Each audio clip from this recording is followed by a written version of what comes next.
షర్మిల గారు అంటున్నారు ఏం అభివృద్ధి చేసిందో ధైర్యం ఉంటే నిరూపించండి, నేను వచ్చి చూస్తాను. సుబ్బారెడ్డి గారు చెప్పారు ఎక్కడికి రమ్మన్నా నేను వస్తాను, ఛాలెంజ్ చేస్తున్నాను అని షర్మిల గారు చెప్పారు. నేను చెప్తున్నా ఈ రోజున జగనన్న సైనికుడిగా చెప్తున్నా, మీ బిడ్డగా చెప్తున్నా, పల్నాటి పౌరుషం రంగరించుకున్న కాసు మహేష్ రెడ్డిగా చెప్తున్నా. షర్మిల గారు టైం నువ్వు చెప్పు, ప్రాంతం నువ్వు చెప్పు, తేదీ నువ్వు చెప్పు, ఏ టైంకి వస్తావో చెప్పు. జగన్మోహన్ రెడ్డి గారి నాయకత్వంలో గురజాల రూపురేఖలు ఎలా మార్చామో, ఎంత అభివృద్ధి చేశామో చేసి చూపెట్టింది. ఖచ్చితంగా నీకు చూపెట్టి మన్నన పొంది జగన్మోహన్ రెడ్డి జై అనిపించేటట్టు చేస్తామని తెలియజేసుకుంటున్నాం. ఇలా ప్రతి విషయంలో కూడా ఈ రోజున మనం పోరాడుతూ ముందుకు పోతున్నాం. తప్పకుండా ఇక్కడున్న ఆడపడుచులకి మళ్ళీ చెప్తున్నా, మాట నిలబెట్టుకున్నాడు ఈరోజు జగన్మోహన్ రెడ్డి గారు.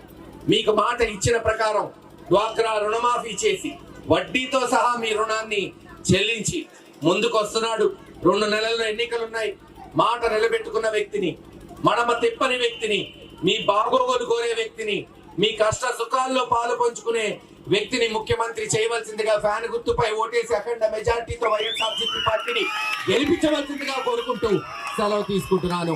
పేరు పేరున ఇక్కడ విచ్చేసిన ప్రతి అక్కకి, అవ్వకి, చెల్లెలకి పేరు పేరున ధన్యవాదాలు తెలియజేసుకుంటూ సెలవు తీసుకుంటున్నాను. జై హింద్.